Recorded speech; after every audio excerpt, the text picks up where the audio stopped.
Hey, how's it going, everybody? Welcome back to another episode of California Fishing Life. And today we will be talking about rock fishing. So, this episode is really near and dear to me because this is how I started fishing years ago. Also, if you are new here to the California Fishing Life channel, click that subscribe button, hit that notification bell, be a part of the California Fishing Life family. Let's learn together, let's fish together, and let's grow together. If you enjoyed this video or found it helpful, or if you think someone is going to find this video helpful, share it with a friend so that they can see it. And as always, I hope you are having an awesome day. And if you are having a rough day, I hope your day gets better. Without further ado, let's get into fishing. So, is deep sea fishing or rock fishing family friendly? Yes, it is very family friendly. So, you can bring the wife, you can bring the kids. The captains that are on the boats will most likely put you onto some fish, meaning that they will put you right on top of the fish, literally. So all you have to do is drop your line down all the way to the bottom and you will get bit and you will catch a lot of fish. Is it a guarantee? No. At the end of the day, it is fishing. It is very family friendly, and get your family out there so they can enjoy the outdoors. And if you all catch some fish, that is a bonus. Going more into the captains and the deckhands, just because I know that they don't get the recognition that they deserve. So in the fishing community, you will know a good boat when people on there are regulars, right? Like there will be a lot of regulars, but it also makes it very cliquey. So it's kind of a double-edged sword. Typically speaking, go onto a boat that books very quickly and get on that boat as soon as you can, right? Because that captain, that boat, it sells out consistently for a reason. That's one way to choose a boat. Another way is we do have social media and things like that, but also, again, with social media, it's a double-edged sword because I have seen some gnarly fish that were caught on social media, right? And I would go on the boat and it's a complete disappointment. I'm not going to mention any names, but it's actually one of the videos that I posted earlier on. I don't think I will ever go back onto that boat, but that is something that you have to be aware of. So what are rockfish? So rockfish is a colloquial term that we use to describe any bottom-dwelling fish. I know that I mentioned this earlier, but March 1st marks the first day of rock fishing season, which is exactly 7 days from when this video is posted.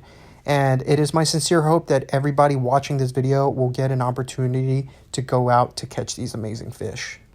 Speaking of catching fish, what gear do I need? So, simply put, rental gear from the landing where the boats are chartered is more than enough. So if you are just brand new to fishing and you have no idea what you're doing, just go where you buy the tickets and tell them that it's your first time, you've never done this before, and to set you up with rental gear. They'll get you the hooks, they'll get you the sinkers or the weights, and they'll get you the rod and reel, everything you pretty much need for a successful day out in the water.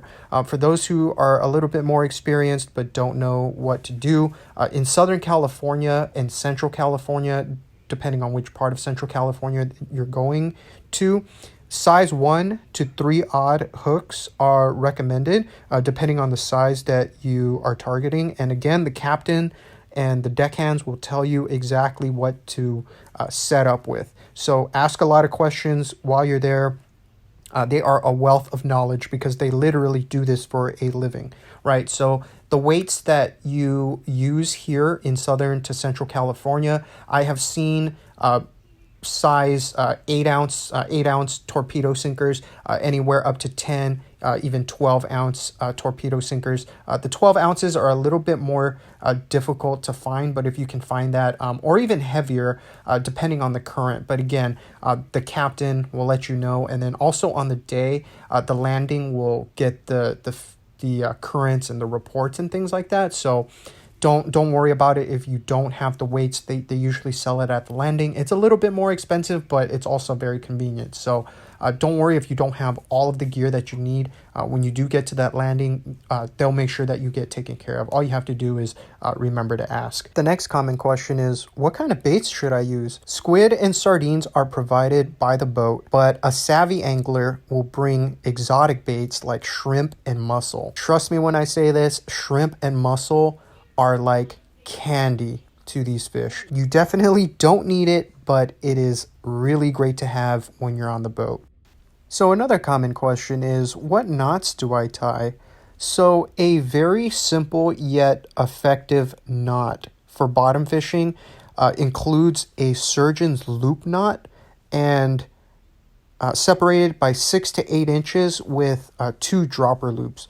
Don't worry if these sound really confusing. It's actually a lot simpler than it sounds, and I will show you how to tie these knots now.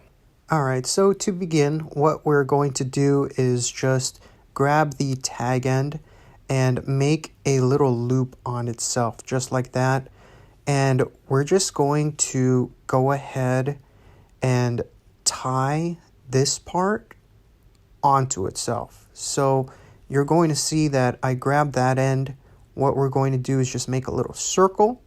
And when you do, it creates that little circle. And what you want to do is put that tag end that you created into that circle. So we're going to grab it. We're just going to make that little circle, that little loop. Okay, and then you see that tag end that we created. And then you're just going to go in through that circle once. And then through it again if you would like. Personally, I do 2 loops. It's more secure to me. It's probably like a pseudoscience thing, but I just feel like it's more secure.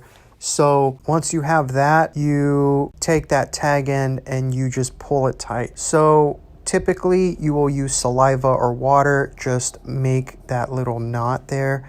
I do it just as a force of habit. It's always saliva, and it cinches the knot and it makes it super tight and it won't come through.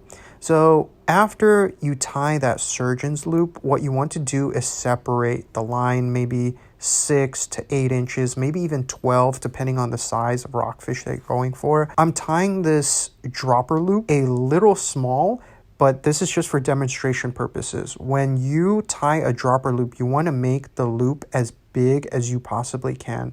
And the reason being is because if a big fish hits it, you don't want the fish to just chop the line off with your hook. So I know I did that a little fast. Let me go ahead and just rewind it here so we can take a look at that again.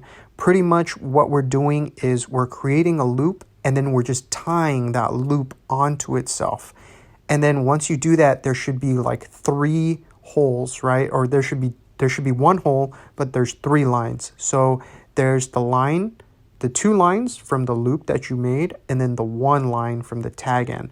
You want to take the line from the tag end and put it through that loop that you made and go ahead and pull everything tight, nice and slow. Again, do that lubricating thing with your saliva, or you can use water if saliva grosses you out. But that is how you tie the dropper loop, and you just want to repeat that twice. I know that it's a little bit complicated, especially if it's your first time going fishing. If you don't feel comfortable, you can always ask a deckhand to show you. They will be more than happy to tie the knots for you and also show you the best way to do it. So I hope that this video was very informative for you, and if you did find it helpful, hit that subscribe button to be a part of the California Fishing Life family. Comment where you're going to be fishing for rockfish opening week, and I am so excited. I hope to see you all out there. If y'all run into me, just say what's up. Anyway, I hope you all enjoyed this episode as much as I did filming it,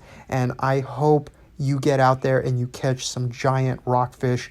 Comment, let me know if this video helped you out, and let me know when you go and catch them giant rockfish. Until I see you all again in the next episode, I hope you are having a wonderful day, and as always, stay bent.